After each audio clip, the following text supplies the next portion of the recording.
can you help us understand what are these Grand Slammer foods and why are they so powerful for our health, and maybe tease out a few of them and how they're so impactful? Yeah, absolutely. So in my book, Eat to Beat Disease, I have a whole section called Exceptional Foods. And of course, there's lots of things about individual foods that are amazing. But one of the most amazing properties is that there's certain foods that can really light up our body's health defenses. We got 5 health defenses: angiogenesis, our circulation, our stem cells that help us regenerate from the inside out, our gut microbiome, healthy gut, healthy brain, healthy metabolism, our DNA, which protects us against the environment, and of course our immune system. So those 5, we can actually match one food with one system, but there are some foods that hit all 5. And that's really where the term Grand Slammer come from. So you don't even have to be a baseball fan to know that if you have one swing of the bat and you can knock it out of the park and drive everybody home, that's actually what I'm talking about. So one of the things that I said on my Instagram is that, like, I want people to be able to just benefit from getting, like, I've already done all the heavy lifting and all the homework to what are all the Grand Slammer foods. And I basically told people, go to the link on the bottom of my Instagram and you can download this list. So it basically boils down into about 1.5 dozen of foods that fit into fruit, vegetables, beverages, sweets, oils, seafood that actually hit the Grand Slammer category. So let's start with some of them that, I think are common, right? So apricots and blueberries, they actually amazingly hit all 5 of your health defense system. Good for your circulation, good for your immunity, and good for your gut health at the same time. So if you wanted to kind of find the shortest distance between 2 lines, the line being you at the supermarket and picking out one of the, the whole selection of things, and you just wanted to be able to activate your health as much as possible. If you picked up a box of blueberries, that would actually do it. So, like in the fruits and vegetables, it's apricot, blueberries, cherries. Kiwi is one of my favorite. And the reason I love kiwi is because, it's a sort of innocuous looking fruit. It sits on like your fruit bowl in your house until it kind of shrivels sometimes if you don't eat it regularly. But if you cut it open, it's this gorgeous emerald green inside with this kind of starburst in the middle of it. And what I love about it, it's not very sweet. It's sweet, but not cloyingly sweet. It's not like one of my favorite things, like a juicy peach. It's not that sweet. And you get vitamin C and you get fiber. And that actually is also a Grand Slammer, which I think is a real delight. But let's look at some of the less well-known Grand Slammer foods, because I always also like to go for some esoteric things that most people might not think about. And one of them is bamboo shoots. You ever go to a Chinese restaurant and you order the Buddha's Delight, right? So it's all veggie stuff, all plant-based. You're going to get your mushrooms, straw mushrooms, and you're going to get your peppers and onions. But you'll actually see there's these little rectangles that are that taste great. They've got a little bit of texture to them, and they look like, when you pick them up with the chopsticks, they look like they've got fiber in it. And those are bamboo shoots. These are baby bamboo. They're cut from the root. And so people in China will go into the jungle, dig them out. It's not the giant bamboo plant that you would actually get at Home Depot, to put against the wall for your trellis. It's a tiny little, it looks like kind of a carved coconut almost, and you dig it out, and it's all fiber, pulpy stuff. This is what pandas eat. They love to eat bamboo shoots. Now, here's a little bit of esoterica for people that they won't know. You don't want to be going into the jungle yourself in Southeast Asia to dig up bamboo shoots, because the raw bamboo shoots are actually toxic. So you have to actually parboil them, which is how they do it before you eat it at any restaurant or in a can or in an Asian restaurant. And then that removes the toxins, and now you can stir fry it. So that's a Grand Slamming food that most people might not think about. And I want to point out one other Grand Slammer that most people won't know about, which is squid ink. If you ever go to an Italian store or go to an Italian restaurant and they've got black pasta, squid ink pasta, it is jet black. And sometimes in the Spanish restaurant, they'll actually make paella or black rice out of it. It comes right from the ink sac of squid. Same kind of ink sac octopus have, but with cuttle, it's actually not squid, it's cuttlefish. They call it squidding, but it comes from a relative of the squid. The ink sac has this incredibly umami, flavorful, tastes like the sea kind of rich flavor. That's just an amazing thing. If you have ever had black pasta, I highly recommend it. Also, squid ink, it can come already made in pasta. It could come in a little jar, and you just take a little spoonful and you stick it into your pasta after it's cooked, and stir it around, and you'll turn everything jet black, and you'll get that great briny seafood flavor, and it lights up your health defense systems as well as your taste buds. I love that. This all stems, again, as you mentioned, Grand Slam, on those major areas that you've outlined inside of your book. And I want to jump into one of them a little bit more to get your thoughts. There's a lot of books that are being written on the topic of longevity, and that's a very hot subject these days. It seems that everybody's writing a book on longevity. And inside your book, one of the areas that we talk about being key for our overall health is DNA protection. What do you think is important to think about, especially under the context of longevity, which everybody's talking about right now, and your take on DNA protection and food and lifestyle? Yeah, well, so look, I have, my background is that I'm an internal medicine doctor, and I'm also a research scientist. And my background for many years was primarily in biotechnology, where, we were developing really fancy, very sophisticated treatments for cancer and diabetes and vision loss. And I'm still involved with that, very much involved with it. But one of the areas that I thought was super cool that I was involved with was gene therapy. So this is where you take a piece of DNA and you can actually stitch it to a cold virus, and you inject it into a heart, or you can inject it into a leg, with the goal of that piece of DNA telling the body to grow more blood vessels, to grow better circulation. So, it's a piece of the genetic code. And I have, literally like well over a decade of experience of doing gene therapy. Not ready for prime time yet. Okay. There is one gene therapy that's actually FDA approved, but it's for a rare congenital form of blindness. But all the other stuff is still very much in the workshop, kind of being figured out. So and of course, then you have your, the 23andMe's and Ancestry.coms, where you actually can, swab yourself and send it and see how much of you is Cro-Magnon, or, where your ancestors actually came from, right? And the answers are always really surprising when you take a look at the code, what parts of you belong to which came from what parts of the world. That's how most people think about DNA, right? Our genetic code, or maybe Jurassic Park, you think about T-Rex or the Velociraptor. But let me tell you, so DNA, every one of our human cells, we've got 40 trillion cells in our human body. They're really small. You can't see them with a naked eye. You need to see them under the microscope. What most people don't realize is that DNA is, if you were to have a really, really fine needle and go under the microscope and open up a cell, human cell, and pull out all the DNA, there'd be a 6-foot strand of DNA that you could pull out. All right. That's 2 yards worth of DNA. Okay. Like, how on earth could that fit into the cell? And it's all made of DNA, which is our genetic code. But do you know that only 3% of that 6 foot in length is actually used for making proteins, which is what our genetic code normally does. So most of the other part of our DNA is air traffic control and protection.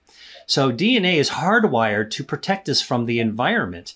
And I think this is what's really, and this is how it relates to aging. All right. So when we're born, when we're forming in our mom's womb, everything, we hope is picture perfect. When we come out, immediately we start aging. So people say, well, like I'm 60 or I'm 70 and I'm aging.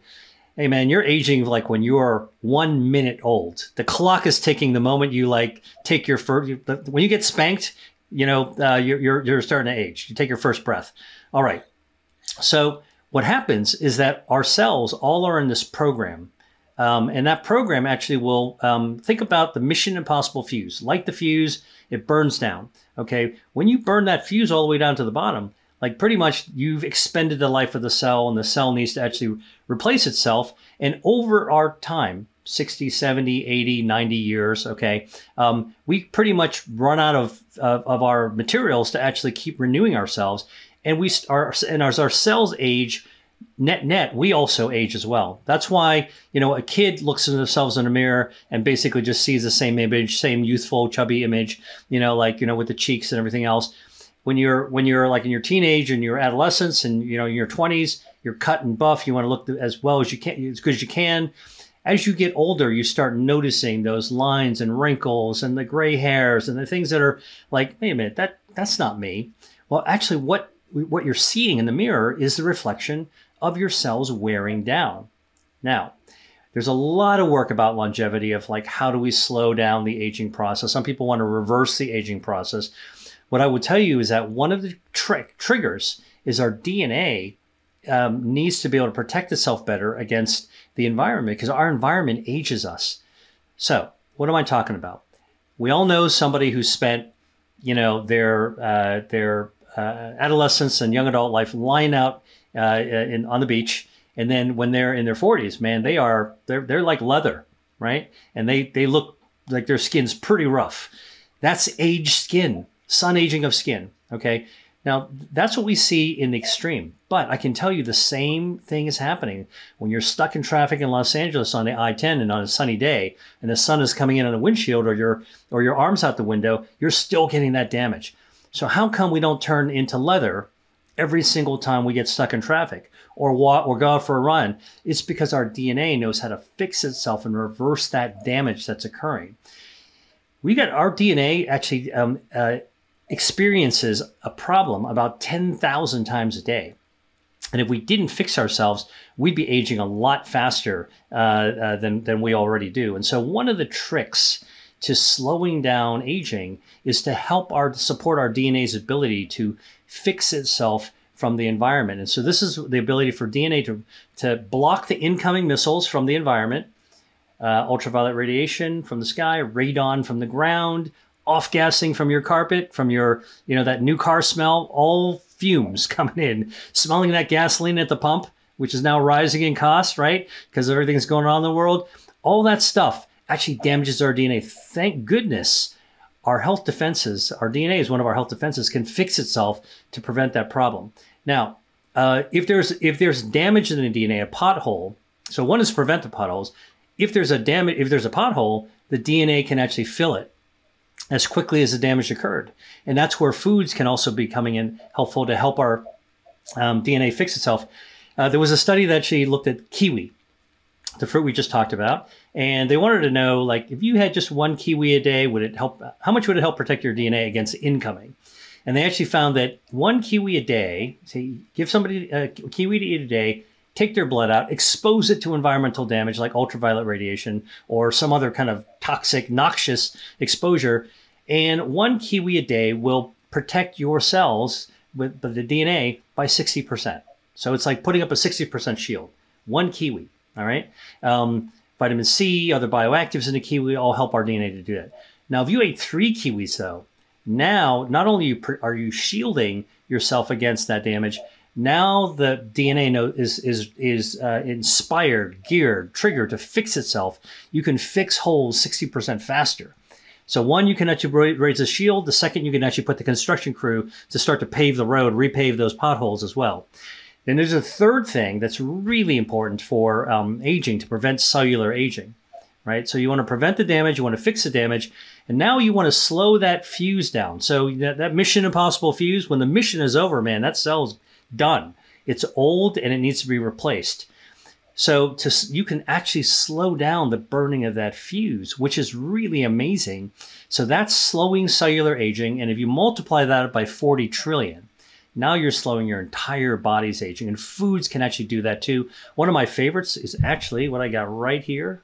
Coffee will actually help you do that. It'll slow down the burn rate of your DNA. Well, on that note of coffee, and by the way, this is fantastic information. Do you have any rules in your life to get the maximum benefits from coffee, but then also to mitigate any kind of downside that could be associated with having maybe either too much or having coffee at, let's say, not the right hour of the day? Just curious for yourself personally. Again, there's so many benefits to coffee. I drink coffee as well. Anything that you do yourself to to make sure that you're in that Goldilocks zone of getting the maximum benefits from coffee? Great question. And again, obviously, I'm not giving medical advice here, but when you ask me, what does Dr. Lee do? I mean, I'm happy to tell you, number one, I really only learned I drank coffee when I was in college, probably not very good coffee. But then when I lived in Italy for a short time on a gap year after college, I really learned what coffee was all about, and good coffee, and how the different ways of brewing it, and how to drink it, and when to drink it. And I also learned something about the role that coffee can play in enhancing your life. So most of it, of course, when I was in medical school, I drank a ton of coffee. But so most of us think of coffee as sort of a morning brew, right? Either you make it yourself in a pot, or you go by the drive-through to pick up something and you get a little hit of caffeine and it wakes you up. All true. Okay. And for me, I appreciate that, but I learned to appreciate the taste of coffee, which is actually quite sophisticated. And as I sort of was learning more and more about my research, through my research on what's in coffee that's good for you, the caffeine, that can give you a little hit, a little surge, and that would be the reason why I wouldn't drink coffee late at night, because that could disturb my ability to get good quality REM sleep. When you disturb your sleep, your immune system suffers. Even your gut microbiome actually suffers if you don't get good sleep. Your body, during good quality sleep, your body renews itself, regenerates itself. And so if you drink a ton of coffee late night, and you don't have to pull an all-nighter, pretty much you're disrupting your sleep, and therefore disrupting the rejuvenation, the renewal, the rebooting of your body's health defenses. So I don't drink coffee really, really late. Now, but yeah, actually caffeine is only part of the story. It turns out that there's other amazing bioactive natural chemicals found in coffee. One of them is called chlorogenic acid. Chlorogenic acid actually is made by the coffee plant. Okay, so coffee bean is a plant-based food. It grows on a tree, coffee tree, and Mother Nature made chlorogenic acid as part of the coffee coffee plant's self-defense system. So when bugs and pests nibble on the coffee leaves and stems, the plant views that as an assault, as an attack, and the little nibbles actually are wounds. So the coffee tree is getting wounded, and it makes more chlorogenic acid to drive away the pests. It's kind of a natural pesticide, and it's a wound healing response. All right. So that chlorogenic acid is therefore more present in organically grown coffee. Okay. Now, what does chlorogenic acid do in your body? Well, chlorogenic acid activates your health defenses, lights up your immune system, lowers inflammation, cuts off the blood supply to cancer, helps to pull out and protect stem cells, and is also good for your gut health. So all of a sudden you got another grand slammer, right? Coffee. But now we know that when you compare organically grown coffee with conventionally grown coffee with pesticides, the organic has like 3 times more chlorogenic acid for that pest nibbling property that I talked about. If you use pesticides, hey, it doesn't need to make as much because, some factory chemical that you did the job for it. And so here's an example now where I learned that if I'm actually able to drink coffee that I grind myself from the bean, and I choose an organic coffee, which I happen to do more and more now because of this new research, I know I'm going to get more chlorogenic acid, which is actually better for my health. And you're going to avoid the pesticides, some of which we know a lot of information on, some of which we don't know as much of information on, but they are possible things that contribute to those potholes that would damage our DNA that we're trying to avoid. Which then could contribute to cancer. And, again, one of these things that we really want to do is just, I think, make mindful decisions when we are putting things into our body. Like when you get a baby, like you're teaching the kid what not to put in their mouth. Food, a spoonful of food, absolutely put it in your mouth. A Lego block, don't put that in your mouth. Electrical plug, don't put it in your mouth. And I think that, as we get older, we sort of, one of the big problems is like when we just are distracted and start shoveling food into our bodies. And I think that's where the new research is starting to help to bring us back to our past, where people just became much more mindful of what they're putting into their body and giving some thought to, is this something that could be helpful or something that could be harmful?